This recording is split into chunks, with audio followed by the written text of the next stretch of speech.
This is the most random segment ever, but I absolutely loved it. So we had the new NXT North American champion Wesley come out to talk about his year, starting from when he lost his tag team partner to now that he is a champion. Okay?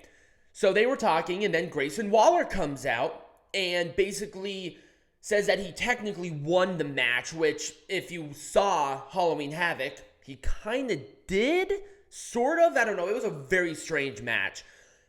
As they were talking, out of nowhere comes R-Truth out there in a costume, and he believes that he is the host of Halloween Havoc.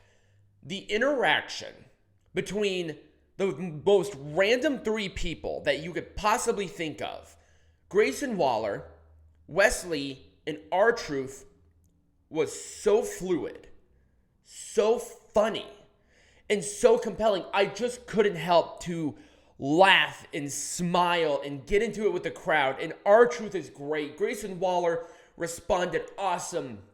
Wesley did as well. It was just so great. I smiled ear to ear the entire segment. R-Truth is a treasure that we need to keep, and we need him more on television.